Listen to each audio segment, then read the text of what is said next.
So you're looking to move to Toronto or maybe within the city, and you've got kids, and that means that schools are important to you. So you've probably already gone down the rabbit hole of Facebook groups and Reddit threads and school rankings and online test scores and all kinds of things. It's enough to make you crazy, and it can be very overwhelming. So my goal with today's video is to simplify the process of finding the right school zone for you and your family. I'm going to show you what tools are available to help you search. I'm going to talk about what is important and what you can ignore, and how to put it all together to make sure that you match the school and the right neighborhood that's going to fit your and your family's needs. Now, before we get into the specifics about how to go about your search and all that stuff, I want to give you a little bit of information about me. I actually used to be a teacher. So I started in real estate full-time in 2015, but for 9 years prior to that, I was a high school science and math teacher. My wife currently is a teacher. She's 17 years into her career. So if you're watching this video and you don't have kids, my suggestion would be to consider moving how important schools are down the priority list a little bit. I can say that because I know from my experience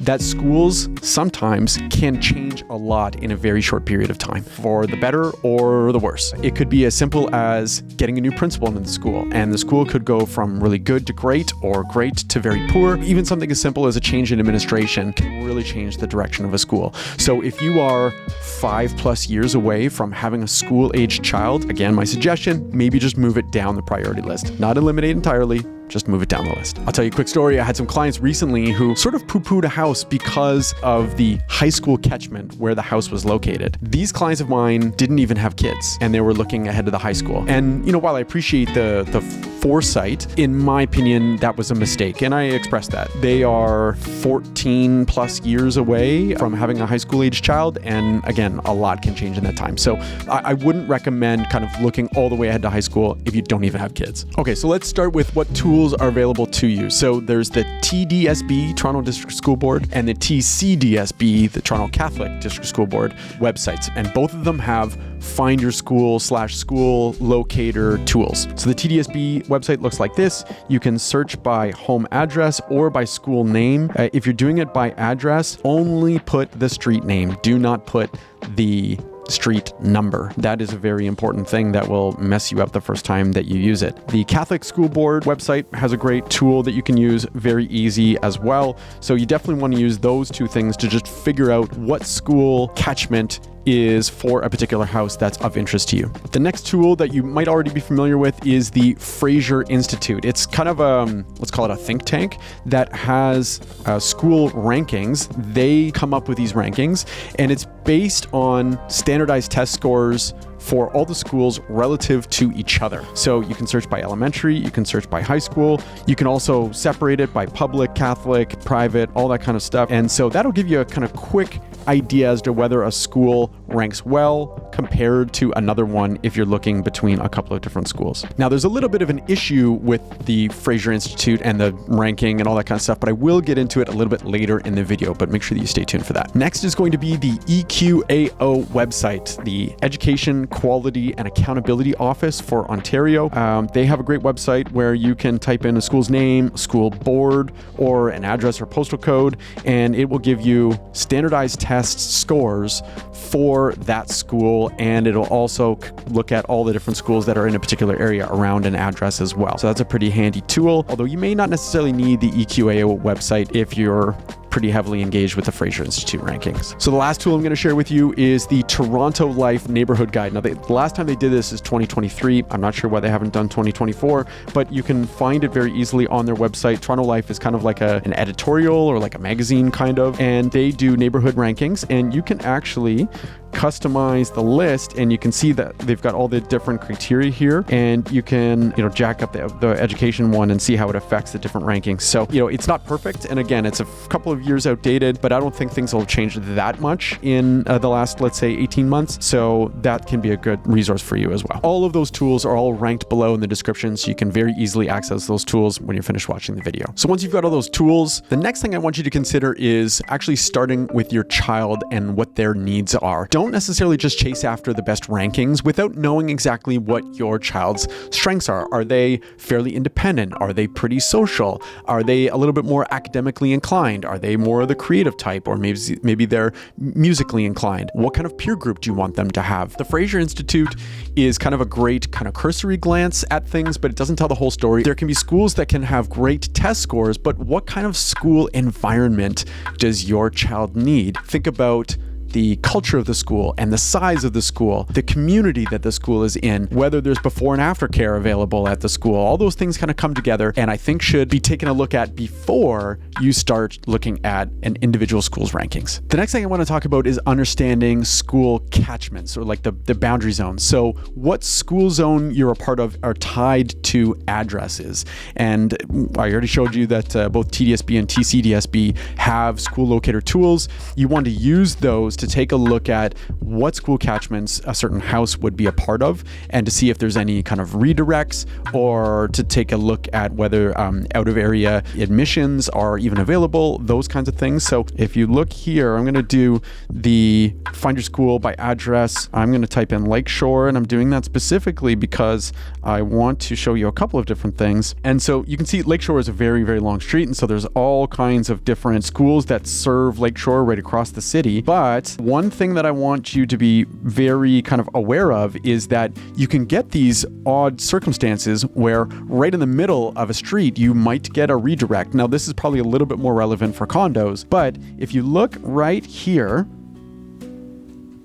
you can see that from 1890 to 1924, you're part of the Swansea Junior and Senior Public School, and from 1930 to 1976, Lakeshore West, by the way, you're still part of the Swansea school district. But if you live in either 1926 or 1928 Lakeshore, you go to a completely different school. This building came along a little bit after, or these two buildings, I should say. They were built a little more recently, and Swansea was full, and so anybody moving into those two buildings, the children were redirected to a totally different school in a totally different area. Now, the other thing I want to show you, if you just click on a school, it'll take you to it's not the school's website necessarily, but it certainly has lots of great information. So if you look over to the side, you can see things like school boundaries. So that you can see an actual map of the catchment, outer area admissions. So if you click on that, for example, you'll see whether out-of-area admissions are even available to you or not. So you can see for Swansea, for example,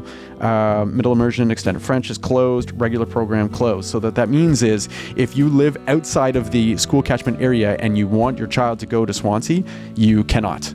You can only go to Swansea if you live in the catchment, and there's plenty of schools that are like that because they're already full, they've hit their caps. Now, speaking of school boundaries, another thing that I want to show you is that school boundaries can change. They can be redrawn. And so here's a document that was actually just released by the Toronto District School Board at the end of May. And what happened was there are a number of high schools in kind of like Midtown to North Toronto that had overlapping parts of their catchment areas. And if you lived in one of those places where the boundaries overlapped, then you actually would have choice. You could decide whether you would go to school A or school B. Now what the school board is doing is they're redrawing the boundaries to say, okay, if you lived in this area, you now have to go to this school. Or if you live in this area, you now have to go to that school. It's effective as of September 1, 2026. So it does give people some time to kind of deal with it, but it's not that much time. It's basically 1 and a bit school years in advance. But just bear in mind that school boundaries can change, and so you might want to be careful if you're looking at buying a place that's either very, very close to a border of an existing school catchment, or if it's in a overlapping boundary with another school. So next, I want to encourage you to look beyond test scores and school rankings. So the issue with the Fraser Institute is that those school rankings are strictly based on the results from the standardized test scores. So grade 3, grade 6 standardized tests in the province.